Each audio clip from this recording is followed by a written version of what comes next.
wunderschönen Nachmittag. Herzlich willkommen hier im Kurhaus. Ein Ort, den Sie vielleicht kennen, wenn Sie öfter zu uns kommen, zum Tag der Straßenkinder. Wir dürfen den Raum immer nutzen, um diese Jahreszeit, wenige Tage vor dem 31. Januar, den Tag der Straßenkinder. Mein Name ist Reinhard Kaiserer, Mitgründer und Geschäftsführer von Jugend Eine Welt, und ich darf Sie kurz in den Abend einführen.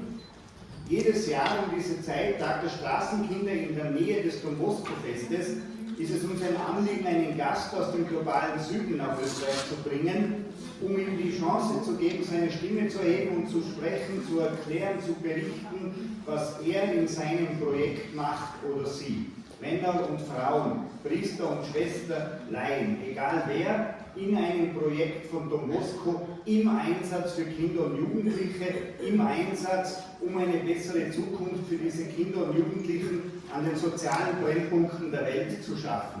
Heute ist wieder so ein Nachmittag und ich bin sehr, sehr dankbar, dass Sie den Weg zu uns gefunden haben. Jugend Eine Welt kennen die meisten von Ihnen, nehme ich einmal an.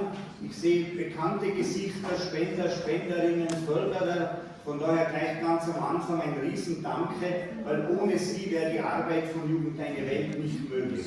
Nicht mit dem Barthalinus und nicht mit den vielen, vielen anderen Projekten, die wir unterstützen.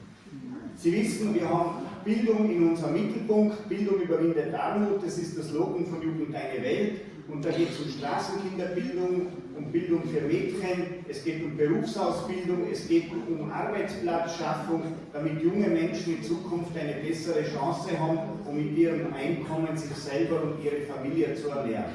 Das machen wir in vielen, vielen Ländern, und wenn Sie unsere Zusendungen bekommen, dann wissen Sie das, das kann von Ghana ausgehen über die Berufsausbildung, das ist aber auch jetzt in der Ukraine zum Beispiel, in Odessa, wo wir uns engagieren, seit vielen Jahren in Bethlehem, in Kremisan, in Palästina. Wir haben Projekte im Süden von Äthiopien, die wir fördern, wo es um Solartechnikerinnen-Ausbildung geht, eine Region, wo 3 Jahre lang durch den Krieg kompletter Stillstand war und wo es eigentlich darum ging, nur noch die Nahrungsmittel- und Wasserversorgung sicherzustellen. Es gibt aber auch Programme, wie zum Beispiel in Ecuador, in der Arbeit mit indigenen Völkern, bis hin zur Förderung einer Universität, die Lehrer und Facharbeiter ausbildet, um wieder als Multiplikatoren tätig zu sein.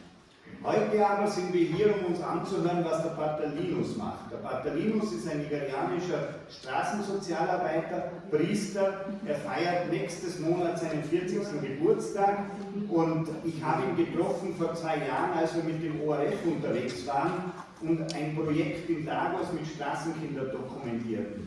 Diesen Film schauen wir uns jetzt in Kürze an, um uns abzuholen hier aus Wien, vom Stephansdom und hier aus dem 1. Bezirk, um hinzugehen in die zweitgrößte Stadt Afrikas, nach Lagos, mit ungefähr 15 Millionen Einwohnern in einem Land, das 220 Millionen hat.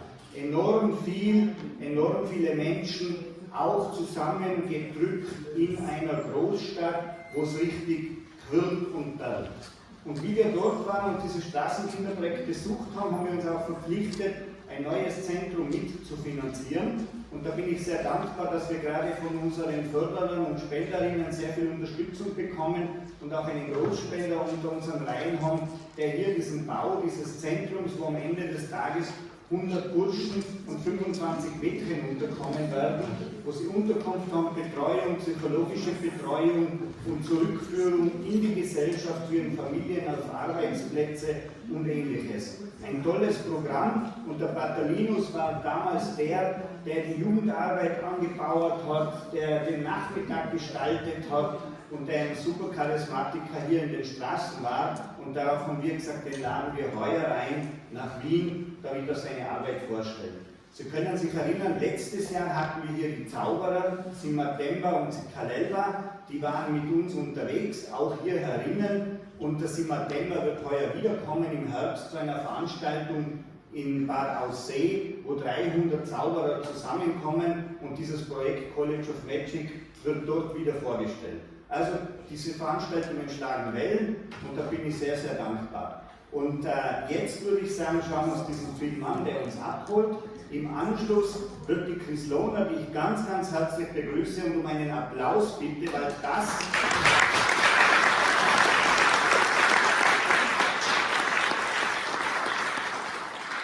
ist eine unserer größten Freuden, dass wir so eine prominente Stimme haben, die so einem Anliegen wie die Förderung von Kindern und Jugendlichen eine bessere Zukunft zu geben, dass die dem ein Gewicht verleiht. Und ich bin dir, Chris, sehr, sehr dankbar für die Verbundenheit, das Dasein, auch heute mit uns da zu sein. Und du wirst dann im Gespräch mit Pater Linus einiges austauschen, ein Interview führen und im Anschluss daran sehen Sie dann noch einmal einen ganz kurzen Clip über die Arbeit von Pater Linus von selber, also sehen wir ihn in den Straßen und er erzählt ein bisschen was er dort macht und danach gibt es eine Möglichkeit zum Austausch, Begegnung und dass wir uns alle untereinander unterhalten. Von daher jetzt noch einmal ein großes Danke und jetzt bitte ich darum, dass wir uns diesen Film anschauen, mit ungefähr 10 Minuten, dass wir uns einschwingen in dieses Nigeria und Lagos. Bitte, Film ab. Bildung überwindet Armut. Das ist das Motto der Hilfsorganisation Jugend Eine Welt Don Bosco Entwicklungszusammenarbeit. Enge Kooperationspartner sind die Salesianer Don Boscos, etwa in Nigeria. In der Metropole Lagos soll jetzt ein neues Haus für Straßenkinder gebaut werden. Soran Dobritsch über Kinder, ihre Arbeit und Momente der Hoffnung.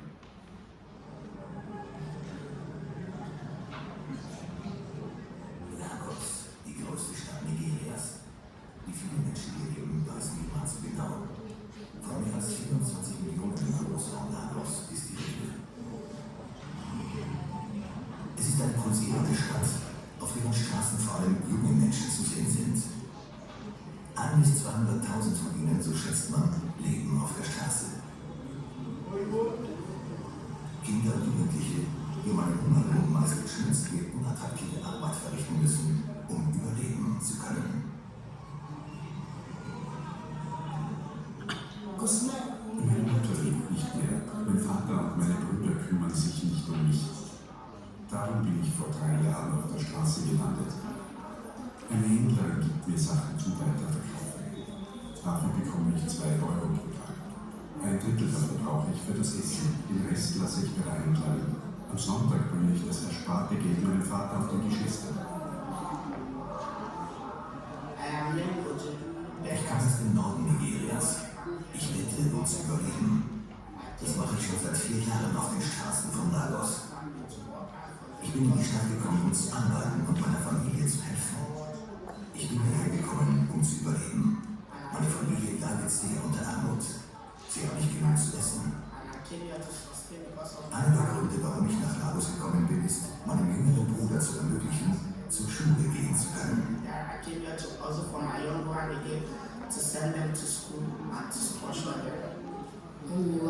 Ich lebe erst seit einer Woche auf der Straße. Ich bin nach Lagos gekommen, um Geld zu verdienen. Ich möchte mir eine Nähmaschine kaufen. Schon diese eine Woche auf der Straße war furchtbar schwer für mich. Um zu überleben, trage ich das Gepäck von Reisenden. Das wenige Geld, das ich dafür bekomme, stecke ich in die Hosentasche. Am nächsten Morgen ist es weg, gestohlen, weil ich auf offener Straße schlafen muss und es nirgendwo verstecken kann.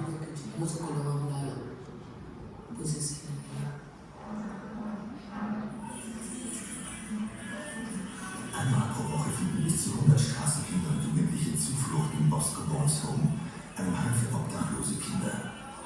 Seit 4 Jahren wird es von den Salesianern Don Boscos, einer Ordensgemeinschaft der römisch-katholischen Kirche, betrieben. Nach dem Duschen dürfen sich die Kinder hier entspannen. Aber auch ärztliche und psychologische Hilfe werden angeboten. Die meisten von ihnen leiden unter Depressionen, weil sie nicht mehr zurück zu ihren Familien können.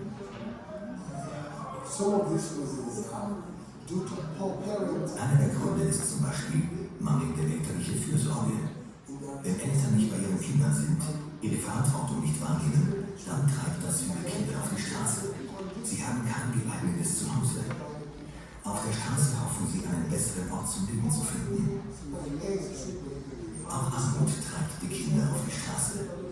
Wenn sie zu Hause nicht genug zu essen bekommen, wenn ihre Grundbedürfnisse nicht gedeckt werden, Das treibt viele auf die Straße, die Suche nach Nahrung, weil ihre Eltern nicht helfen können.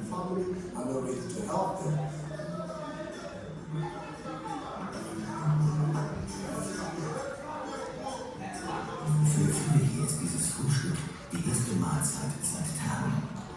Der Hunger ist der schlimmste Begleiter von Straßenkindern.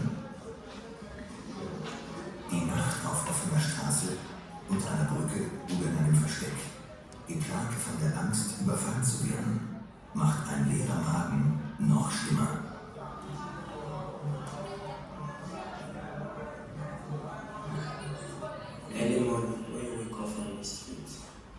Am frühen Morgen, wenn wir auf der Straße aufwachen, gehen wir Autos waschen.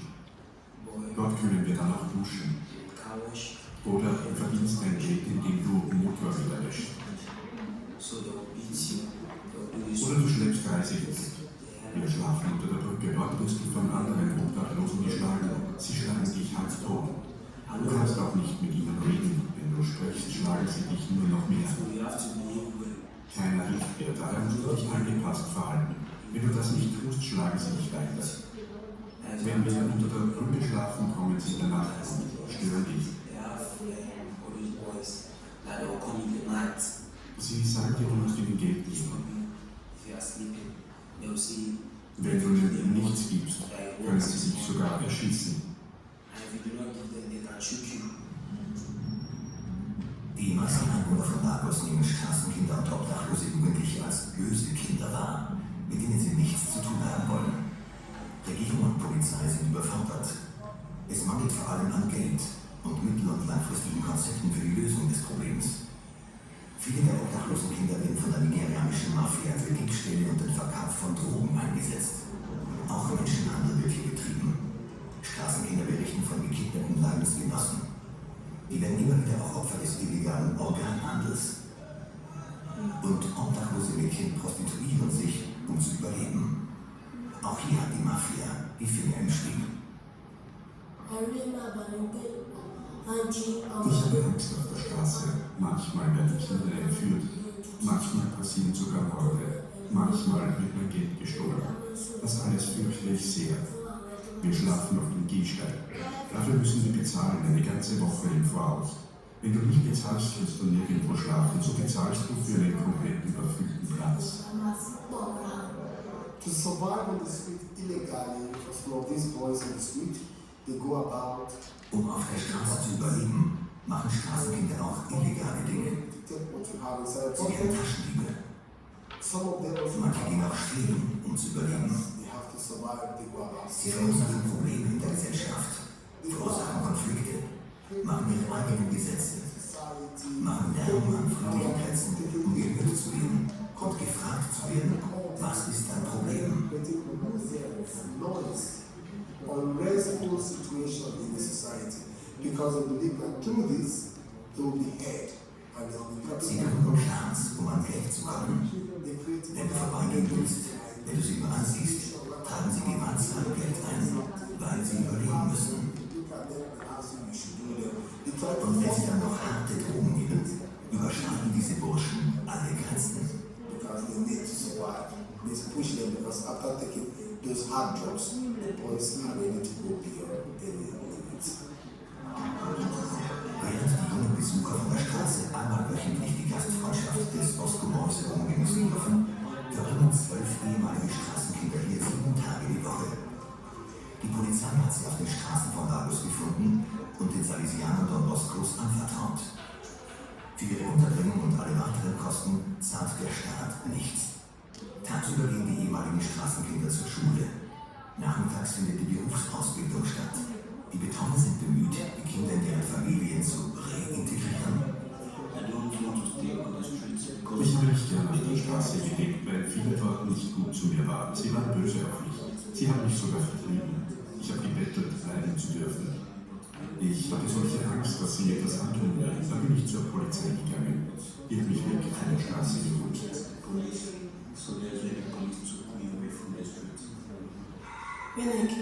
Auf die Straße gekommen bin ich mit 11. Ich habe mich dort nicht wohl gefühlt.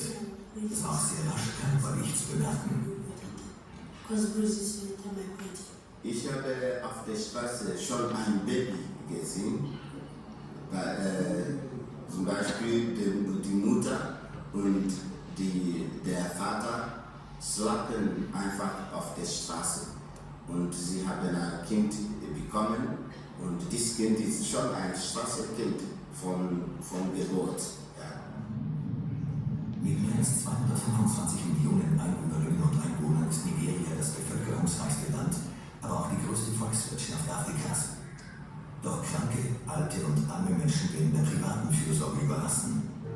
So sind auch die zigtausenden Kinder und Jugendlichen auf den Straßen von Lagos auf nichtstaatliche Hilfe angewiesen, die der Salesianer Don Boscos. Die römisch-katholische Ordensgemeinschaft hat ein ehemaliges Spital angekauft und möchte hier ein Zentrum für 80 bis 100 Straßenkinder einrichten. Ein Zentrum, in dem sie untergebracht, ausgebildet und wieder in die Gesellschaft integriert werden. Die österreichische Hilfsorganisation Jugend Eine Welt möchte mit 1,2 Millionen Euro das Heim für Straßenkinder in Lagos finanzieren. Hier lernen wir ihnen ein Zuhause und Schutz zu geben, wo sie sich daheim fühlen, wo wir ihnen Bildung anbieten und sie auch darauf vorbereiten, mit ihren Familien wieder vereint zu werden. Wir haben die wichtigsten Werkzeuge in unseren Händen, um Armut, Elend und Abhängigkeit zu bekämpfen. Diese sind Bildung und Berufsbildung. Ich sage immer, die Transformation von Kindern findet im Kopf statt. Wir müssen ihnen eine Vision geben. Es ist eine Arbeit für das Herz, damit sie überzeugt werden, von der Straße wegzugehen.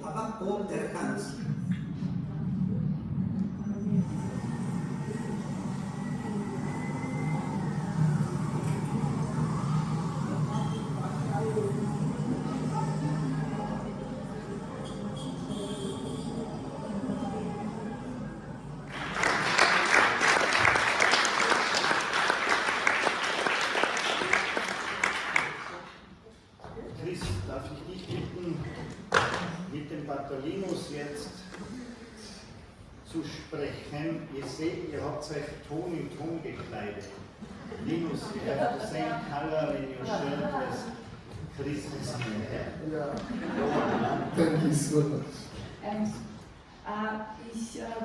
Und ich bin seit über 20 Jahren durch die Weltgeschichte gedüst, in Armutsgebieten dieser Erde für Kranke, Augenkranke und Behinderte und habe gefunden, dass ich den letzten Abschnitt meines Lebens, ich bin 80 Jahre alt, also in 9 Jahren bin ich 90, möchte ich gern den Kindern dieser Welt widmen, die also keine guten Karten haben, nämlich gar keine, und die benachteiligt sind. Und da bin ich genau richtig bei Jugend Eine Welt, weil das, was da passiert ist, geht einfach darum, die Kinder von der Straße zu kriegen. Und auf der ganzen Welt, das kann man sich überhaupt nicht vorstellen, sind Kinder auf der Straße, sich selbst überlassen, leben auf der Straße, sterben auf der Straße.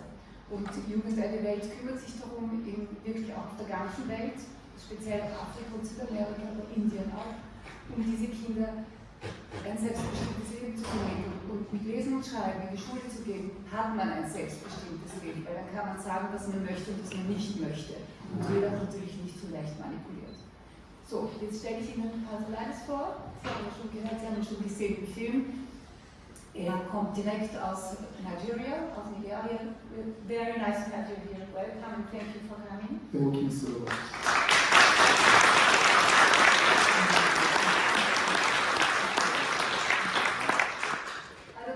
Muss ich alles übersetzen oder spricht jeder Englisch oder soll ich übersetzen? Okay. You're working as street worker now for the Salesians in Lagos. From how many years? Basically, I'll start by saying I just came back to Nigeria after long studies, 18 years of studies, both in Italy, Sierra Leone, Ghana, Nigeria. Just 3 years ago, I went to Nigeria and started this mission. Pasolaides ist seit 3 Jahren dabei und hat in Italien studiert und so weiter und so fort und ist seit 3 Jahren dabei. How is the actual situation right now? Wie ist es eigentlich jetzt? Wie ist es jetzt genau? When you started out, did it change? Has it become better? Wie ist es jetzt? Ist es besser geworden? Ist es schlechter geworden, seit du begonnen hast? Okay, I'll start by saying that actually, I'm like a catalyst. I've created more awareness of the children on the street. There have been children on the street before coming, but Actually, there is a lot of children. We have calculated almost 100,000 children in Lagos. Now, it might have reduced a little bit because the little impact the Salesians are doing through the help of Jugend Eine Welt, we will see that something positive is happening. And you see, little drops of water makes the pool. Ja. Thank you so much. Ja, es wird ein bisschen besser und die Salesianer, also erst Salesianer, die helfen natürlich, wo sie können und es wird ein bisschen besser. Aber es ist, wie er sagt, wie immer, ein Tropfen auf dem heißen Stein. Und man muss sich vorstellen, es leben 100.000 Kinder in den Straßen von Lagos. Lagos ist die alte Hauptstadt von Nigeria, jetzt ist es Abuja. Und damit Sie eine Vorstellung haben, was 100.000 Kinder bedeutet, St. Pölten hat 64.000 Einwohner. Also da kann man sich, glaube ich, schon was vorstellen. I'm just telling the people that there's a city not so far from here that has 64,000 people living there, which is half of what children are living in the streets. Es würde mich auch interessieren, warum so viele Kinder in den Straßen leben. Wo sind die Eltern? Woher kommt dieser Ansturm auf Lagos? Why are so many kids in Lagos? Where are the parents? Where do they come from? Yeah, the children from Lagos are coming from the other states, other cities. Lagos happens to be like a dream of every child. And every child wants to come to Lagos, having the mindset, we hear some of the talk from the boys, that when you come to Lagos, you make it. And there is a huge area we have also the family breakdown. Parents have failed some of their responsibilities. The economy is getting so hard that some parents can't make it out. Poverty is also contributing to many of the children getting to the streets. And also politically, when I say politically, some of these children are also used as weapons of distractions. During elections, some of these children are the ones that the politicians use to protest against those who are seeking for a better government. If we protest, if we go for rally to protest for a better government, sometimes these children are the ones that counteract us for a fair government. And you could see that the government benefits from this system. It helps them to control the citizens because these children on the street have nothing to lose because they have nothing. And this is one of the challenges we see. Ja, man verwendet diese Kinder auch als Werkzeuge, vor allem der Government, wenn Wahlen sind und so weiter, werden sie einfach verwendet, muss man ehrlich sagen, use them. Und die staatliche, also die Regierung macht ja natürlich nichts für diese Kinder und das ist in ganz Afrika üblich. Außer man hat selber etwas davon als Politiker, dann sehr wohl, aber prinzipiell ist wirklich die Hilfe von Non-Governmental Organization absolut wichtig, weil es gibt keine staatliche Hilfe. Und natürlich, wie auch in Europa, immer wieder, und passiert auch immer wieder die Landflucht, weil die Menschen träumen davon, in der Stadt ihr großes Leben zu finden, ihren Traum zu erfüllen und reich zu werden und ein schönes Leben zu haben. Und in Wahrheit ist das Gegenteil der Fall. Die kommen von irgendwelchen Gegenden am Land mit ihren Träumen und kommen in die Stadt und sind verloren, weil sie sich natürlich überhaupt nicht zurechtfinden und weil sie natürlich alles ganz anders vorfinden, als sie es gewohnt sind.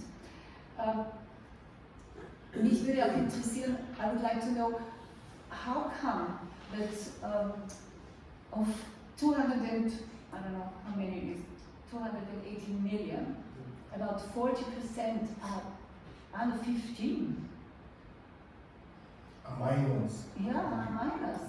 Es ist unglaublich, dass von 218 Millionen Menschen 40% sind Jugendliche. How come? Because Nigeria is a developing country, and as a developing country, there is that eagerness to relationship, to give birth also, and also the mindset of people giving birth is huge amount because it's still wide because there is a pride in every man and woman to give birth is a value because we're still holding on to the family setting whereby the family is all about giving birth. and forgetting about the responsibilities. Cost. And the cost. That's We don't look at the cost. We look at it because as one of the things we believe that it's God that gives birth. And it is God that blesses. And it's once I get birth, I'm blessed by God. You know? The mentality is still there. It's not the responsibility. It's the ideology that is supposed to be so. Ja, es ist einfach so, wie auch früher hier immer gedacht wurde, je mehr Kinder, umso mehr ist man dann im Alter versorgt. Nur wir wissen alle, eine Mutter kann 6 Kinder versorgen, aber 6 Kinder können eine Mutter nicht versorgen. Also ähnliches passiert dort. I don't want to talk about birth control because this doesn't exist. Yeah, But that would be a solution, wouldn't it be? I mean, you are a priest, I'm asking you as a priest. I wouldn't say birth control should be, but it's all about people becoming what? Responsible. It's for us to find the which ways. Why do I marry? Is it because of love or because of children? And if I should marry because of love, if children should come from the love, I should take the responsibility. Yeah. This is what we need. We need parents that have their children at heart, not just parents that just give birth. But when you have, because in my family we are 9 of us, all of us all went to school. My parents took care of But us. this is not the average. No, it's You not. are not average. Yes, and everybody was taken care of, you know, because my mom, my dad loved me. It's all about having that passion, the responsibility to give back to the number of children you can take care of. Apparently it's not so easy at times. That means some people are not mature to be parents. Also Sie sagen natürlich, und ich glaube, dass viele von Ihnen das ja auch verstehen, dass es die Liebe der Eltern zu den Kindern natürlich möglich macht, dass die Kinder auch bei ihnen bleiben. Aber bei vielen ist das halt nicht möglich. Und we have a lot of problems anyway with Boko Haram, with the Islamists and all that. That comes into that too. Yes. Yeah, this would be another factor also that increases the children on the street because with the fanatic Muslims, Boko Haram, cattle herdsmen, they chase the people from the rural areas. And where do they end up? To the city. And this is one of the causes that if people are not secure, they will move. But why do they chase them from the city, from the country? They chase them because they need those places to rear their cattle, to dominate, you know. The cattle herdsmen, when they chase you away, they dominate the place. They chase you, they keep up, they need to occupy some of those lands for their own use. And the people that, when you leave that place, you have to go to the city. And the city becomes so congested. People that never have a plan to go to the city find themselves in the city. Surviving becomes so difficult for some. Also es ist natürlich so, dass viele diese ganzen terroristischen Organisationen, muss man schon sagen, die Menschen auch vom Land vertreiben und natürlich so die Menschen in die Stadt treiben, die dann dort kein Auskommen haben. Denn ich habe das selbst erlebt, selbst irgendwo in einem kleinen Dorf in Afrika gibt es ein Stück Land, ein handtuchgroßes Land unter Umständen, aber wo man Erdäpfel bauen kann oder irgendwas, dass die Menschen was zu essen haben. Und wenn sie von dem anderen vertrieben werden, ja in der Stadt finden sie gar nichts. Weil das, was sie können, sie sind Farmer. Das, was sie können, können sie in der Stadt nicht machen. Und am Land können sie doch, wenn sie irgendwelche Früchte haben oder irgendwas, dann gehen sie auf den Markt und verkaufen halt ein Kilo Erdäpfel von mir was jetzt. Und das ist natürlich das Problem. What are the main forces on you? What is the main thing for you to do to get the children from the street? What is the main task? The main Was ist die task. größte Aufgabe? Yeah, when it comes to how do we take the child away from the streets, there is a lot that needs to be done. First of all is to have the passion, the love for the children. It's not only to bring them out, but do I have the love to bring them out from the streets? Because when Teresa is often say, don't just love the children, let them feel they are loved. Because if I should take a child away from the street without that sense of love, he goes back to the streets. But first of all is to love and make the children to know that they are loved. Then the passion, the homes, the families needs to be what? Counseled. Society needs to see the need that children are made to be with families. And And also the government needs to see that the rights of every child is respected. If we live in a world whereby children are respected, imagine how it will look. Children won't be found on the streets. The government has to stand on the street. Churches, religious bodies have to speak against any abuses that happens to children, both at home and in their various churches. We need to be advocates for the voice of children. We are their voice, we are their eyes. And this is one of the things we need. Then come with finance, other ideas, homes should be built, but everything should be built from love and passion. Es ist das, was Padelana sagt, es ist einfach, wie auch bei uns allen Menschen auf der Welt, ist die Grundlage Liebe und die Empathie. Und zum Beispiel, das würde ich jetzt einmal ganz frech sagen, das vermisse ich zum Beispiel bei uns in unserem Land schon ziemlich stark. Also ich glaube, dass nach der Pandemie die Empathie und der Respekt mal kurz in Urlaub gegangen sind. Weil jeder nur mit sich selber beschäftigt war. Wir können das aushalten, wir schaffen das auch mit unserer Egomanie, aber in einem Land wie Nigeria schafft man das nicht. Und da muss man einfach, ich sage mal, mit dem zarten Händchen die Kinder von der Straße holen. Mit Liebe, mit Wärme, mit Respekt, mit offenen Armen, damit sie Vertrauen bekommen. Don't you think, glauben Sie nicht, Padelana, ist das auch, wenn Straßenkinder bereits aufgenommen sind in the family of Don Bosco, that they are the ones to motivate some of the children in the street to say, come to school, it's a good thing. Isn't this one way too? Ist es nicht auch ein Weg, dass die Kinder, die bereits in den Schulen sind und aufgenommen und denen es eigentlich gut geht oder zumindest besser, auch noch die Brücke sind zu den anderen Straßenkindern und sagen, komm, schau, trau dich, weil es ist ja eine Vertrauensgeschichte. Nur weil irgendjemand sagt, komm jetzt mit, das ist ja nicht, das passiert ja täglich und dann werden sie womöglich umgebracht oder vergewaltigt oder sonst etwas. Is this a little bridge too, from Don Bosco to the street children? Yeah, Don Bosco, we act as less, we are a bridge. And not only Don Bosco, we are all invited to this train. All our hands need to come together for a better world. And for us as Salesians of Don Bosco, we want the children to find a place to sleep. We want the children to find a home. We want them to go back from the street to their families. We want children to be smiling. One, because every society bedrocks lies on how children are treated. And this is what Don Bosco is trying to do through the help of many organizations that are on our backs, starting with Jugend Eine Welt. They just are putting hands for us to stand. We are standing on people that have the call of unity, a call of one world, a call of unity that wants the child to grow on a better environment.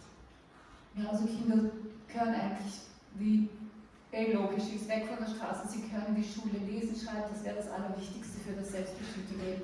Aber es ist natürlich auch wichtig, dass sie sich wohlfühlen, dass sie nicht wieder zurückgehen, dass sie nicht wieder quasi finden, es ist doch besser, ich lebe auf der Straße.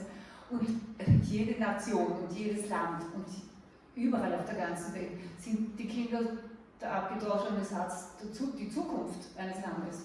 Und wie man mit Kindern umgeht und übrigens auch mit alten Menschen, das zeigt, wie ein Staat sich verhält, wie eine Demokratie überhaupt aufgebaut ist. We won't talk about democracy because this is a different story right here.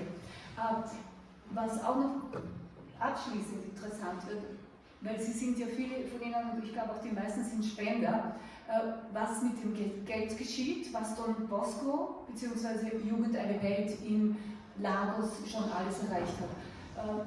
These people are donators, most of them who are sitting here, and I'd like to know what are the projects of Jugend Eine Welt, Don Bosco, already in Lagos, and what is next to come? Okay, we say once again I would like to thank Reinhard for his support a lot. One of the support that Jugend is helping Don Bosco in Lagos to do is with the little structure. You could see the video, where the children were playing was so small, but we were able to acquire a bigger space. We're having 15 children, now we'll be having 100 children. We'll be touching more than 500 children on the street. These are one of the projects that we first acquired land, we acquired the structure through Jugend and other organizations. Now we are trying to do what? Fix in every material in there. This home will help the children to have what they call survival skills, where they will learn computers, ICTs, tailoring, fashion designing. They will also have therapy. They will have places whereby they will call their home. This place will provide them with some hygiene that has to do with providing them with medicals. The home will also become a home for them, whereby they can lay their heads and sleep and find that people love them. Also erzählt, was es alles an Programmen gibt, was alles angeboten wird, auch in Kursen und was man alles braucht. Dort braucht man ja sozusagen von Scratch von Grund auf alles. Und da ist natürlich Don Bosco schon unterwegs mit Jugend Eine Welt, um das zu finanzieren. Und das wird auch in Zukunft weitergehen, dank ihrer Spenden natürlich. Und ich glaube, es ist auch wichtig, dass sie immer wieder erfahren, was mit ihren Spenden passiert. Und ich sage Ihnen gleich, dass ich auch irgendwann einmal unterwegs bin. Entweder I come to see you in Lagos or I go to any other place, um Ihnen auch zu berichten, was wirklich mit Ihrem Geld geschieht, was mit Ihren Spenden geschieht. Weil das ist nicht unwichtig. Es wird so viel gebettelt, man weiß eigentlich gar nicht, warum und was geschieht und wo kommt es her. Ich garantiere in dem Fall, würde ich sagen, mit meinem Namen, wenn ich wohin gehe, was ich sehe, um Ihnen zu erzählen, was ich gesehen habe. So viel dazu. Und now, thank you very much. It was very interesting to hear what's going on. We could actually talk for hours, I'm sure. Yes. But I think you have something to show. Yes. And I want to leave you on stage and leave the stage for yourself. Danke dir vielmals. Thank you so much. Thank you so much.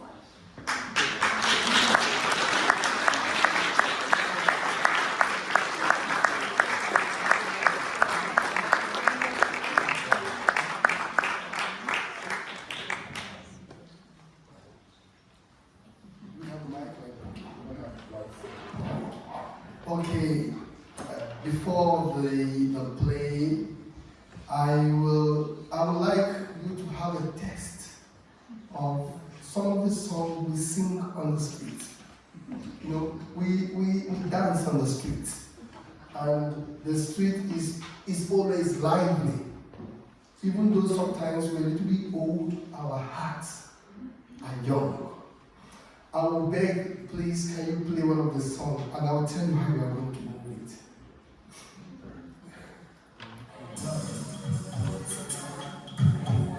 Now, you see, you are sitting there. Now, you just raise up your hand up for me. 1, 2, 3, 4. 1, 2, 3, 4. 1, 2, 3, 4. 1. Now, you see, you move your hand. You stop like this now. You see, like this, you go. 1, 2, 3, 4. You calm down. 1, 2, 3, 4, you count. 1, 2, 3, 4, you count. 1, 2, 3, 4, you count. It's another thing. 1, 2, 3, 4, you count. Now again, let's go. 1, 2, 3, 4, you count. Now let's go faster. 1, 2, 3, 4. 1, 2, 3, 4. 1, 2, 3, 4. 1. Now you know what you do. Your hands like this. Let me see. Point your hands like this. 1, 2, 1. Now look for somebody closer to you. Smile with the person. Smile. You're looking at mommy. Smile. Smile. Smile. You look at yourself. Smile. Look at yourself. Let's go. 1, 2, 3, 4. 1, 2, 3, 4. 1, 2, 3, 4. 1, 2, 3, 4. 1, 2, 3, 4. 1, 2, 3, 4. 1, 2, 3, 4. 1, 2, 3, 4. Now do it to someone around you.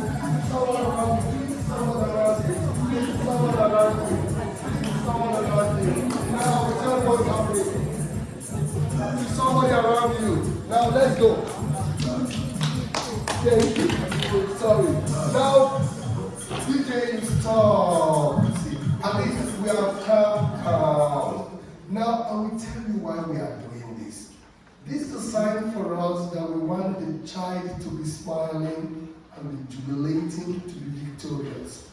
And I'm able to look at myself and I see you in myself.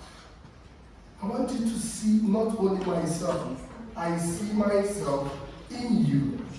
We want a better world whereby I see myself in you, because we are trying to make one world. And this is one of the things we are called to become. Now, while we calm down, I'll beg you to play one of the night movie for us, so that it will help us to see how the night is in Lagos with my experience working on the street.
us to look at this picture that he's going to put, and we should reflect with a beat. He's going to play a nice song.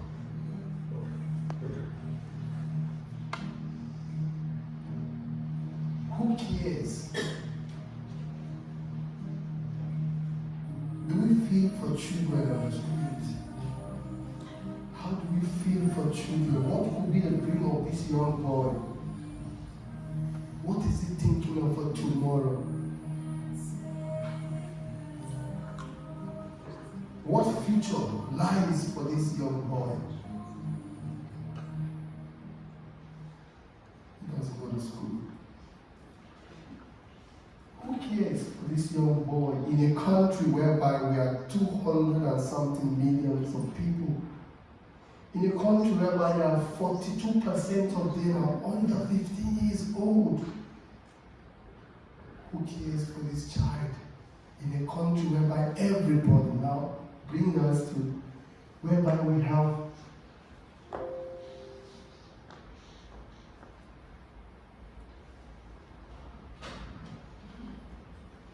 in a country whereby 7 million children are living on the street. And in the city of Lagos that is crowded, this is the market. There are a lot of beautiful places in the island, in the Victoria Park, very rich people, but how many person cares for these young children? 100,000 of them walking, hustling, running up and down on the streets of Lagos. Don Bosco Child Protection Center cares for these children. We want these children to find a home. That is why we are trying to come to confront the reality of these children that are on the street, abandoned children, trafficked children, children that are in conflict with the law, so that they shouldn't be treated like adults. They should be treated like children. And this made us, we have it comprises of 2 sections. We have the residential boys, the 15 boys that we accommodated. And one of the things we do for them is that we help them towards rehabilitation. We provide them with skills whereby they will sing. We provide them with counseling, therapy. We provide them with dancing. We provide them with schools. We prepare them for talks, and also as Catholics, as Salesians, we prepare masses for them. We prepare them with oratories whereby they will mingle with their fellow peer pressures to find that sense of belonging. We teach them survival skills like tie and dye, music, drums, and we want them to love their country. We celebrate our independence. We teach them how to play, for every child has a right to play. We teach them, we coach them, group therapy, choreography. These are many things we do to some of these children that live with us. But we have those that don't live with us. We meet on the street. What do we do with them? Medications on the street. We prepare them, both girls, because sometimes we ask them, what about the girls? We have girls among them. But the girls happen to be so scared and tired because the society hardly see them. They are always hiding. And they are used as prostitutes. And people use them as not subjects, but rather objects. We provide meal for them.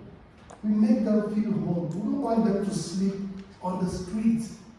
We want them to sleep on mattresses, to get covered. We want them to be hygiene. We provide them with things that will help them to brush themselves, look neat. They say neatness is next to godliness. We provide them with sports. In the midst of this sport, we also try to visit them in the night. The girls, we provide them with what? Clothing. These children, they have nobody that loves them. And that is why Don Bosco, through the help of Jugend Eine Welt, we're trying to build a bigger structure that will accommodate 20 of the girls and 100 of the boys. We start with little, but it's something. We believe that Rome wasn't built in a day, but let us start somewhere. If we work with 100 boys at home, 500 boys outside home, we are making something. The voices of these children are heard. And if we could do that, his name is today. That's the name of the child. The name of our children is today. They need to be confronted. We need to wake up to see how to touch these children. There is no one that can do what we need, if not all of us. Together, we could make this child that feels abandoned. Together, we could try to bring about children a happy world. Michael Jackson said, "Heal the world, make a better place for you and for me and the rest of human race." We want these children to find this love. And what is this thing they are lacking?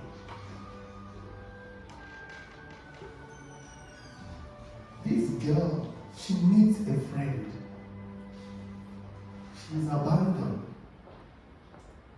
She has no one to talk to her. This girl, she has no one to be her friend.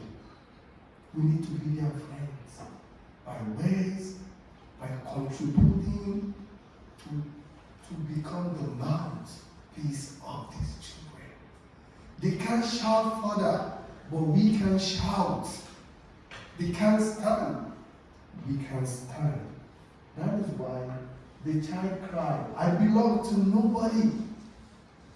I am thrown away.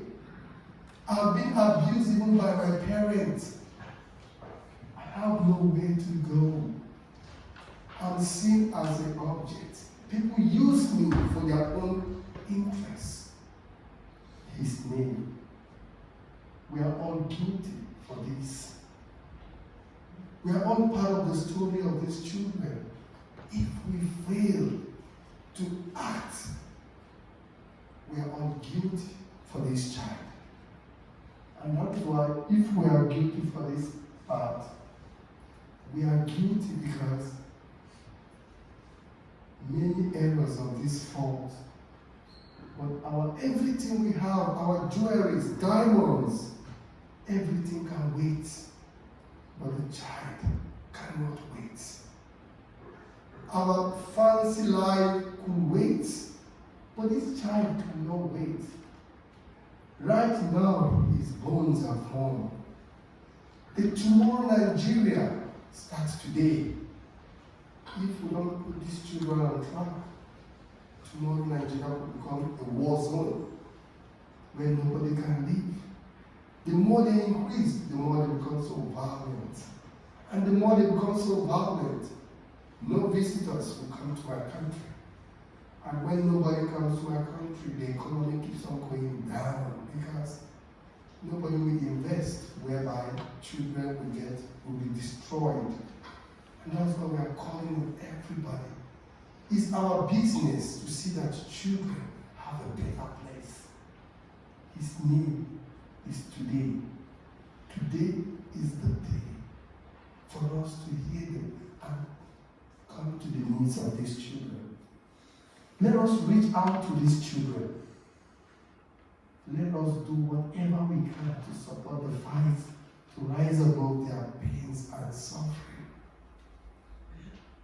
I met a child. This young boy told me, "Father, I want to go home."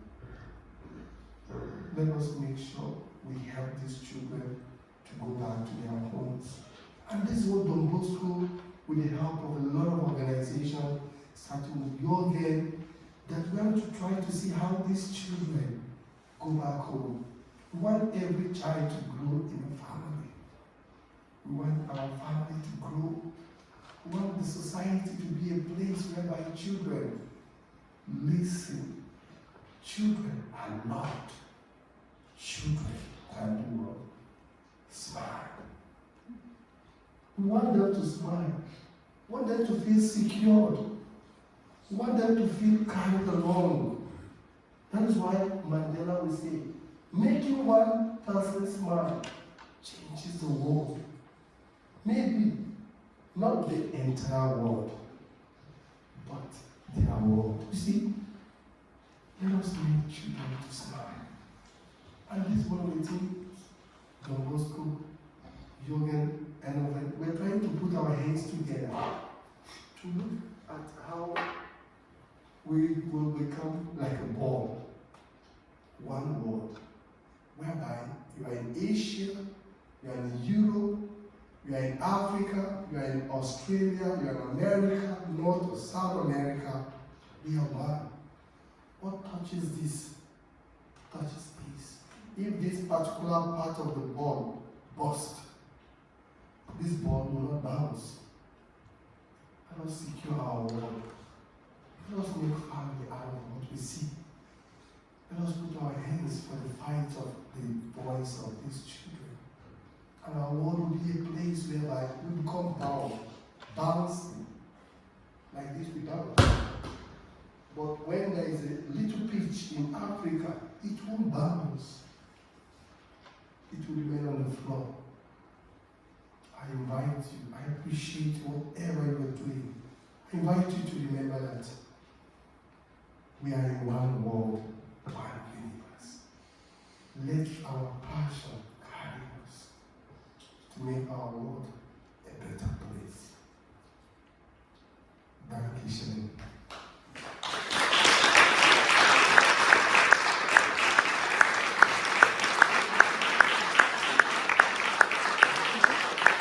An dieser Stelle euch beiden ein großes Danke für das Kommen, für das Dasein und ein Blümchen gibt es für dich, Chris. Schau. Ein symbolisches Blümchen, ein symbolisches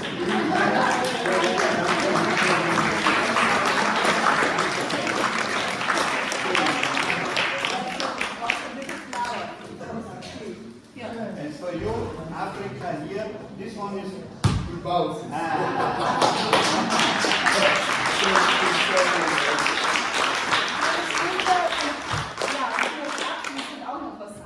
Helfen Sie weiter, weil es ist alles rückbezüglich im Leben, das Gute wie das Schlechte. Helfen macht einfach ein gutes Gefühl und alles, was Sie für andere tun, kommt auch zu Ihnen zurück. Und alles, was Sie an ekelhaften Sachen für andere tun, kommt auch zu Ihnen. Also das Leben ist einfach rückbezüglich, vergessen Sie das nicht. Dankeschön.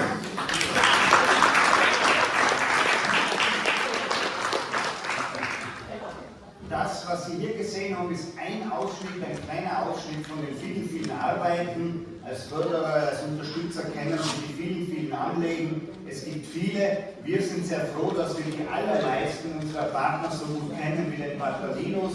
Wir schätzen sie, wir haben großes Vertrauen in ihre Arbeit. Sie können am besten einschätzen, was vor Ort gemacht wird, was gebraucht wird, wie man diese Dinge umsetzt. Und ich bin an der Stelle sehr, sehr dankbar über Ihre Unterstützung. Für das Gebäude, das im Film gekommen ist, und man hat auch das Bild gesehen, das ist jetzt schon ein bisschen älter, das ist einige Monate alt, wir werden heuer in Betrieb gehen. Es fehlen von den genannten 1,2 Millionen noch 500.000, 200.000 für den Kauf eines Gebäudes, das direkt anschließend ist, und die 300, um das fertig zu machen, einzurichten, die Ausstattung zu machen. Aber es kann jetzt schon bald genützt werden, es fehlen halt die Dinge, um fertig zu machen. Also ein Beispiel, und ja, wir haben wahnsinnig viele junge Leute in Lagos. Es ist ein Projekt, es strahlt aus, es ist ein sogenanntes Leuchtturmprojekt und es gibt Berufsbildungszentren und Straßenkinderzentren natürlich auch an anderen Orten in Nigeria. Wir fokussieren uns jetzt einmal auf das und schauen, dass das gut geht. Und sollten Sie einmal nach Nigeria kommen, es ist ungefähr 10 Minuten vom Flughafen weg, also auch gut zu besichtigen, und der Bartolinos und seine Kollegen freuen sich, wenn jemand vorbeikommt und sich das ansieht. Ein großes Vergelt's Gott, danke fürs Kommen und alles Gute bis zum nächsten Mal. Vielen Dank.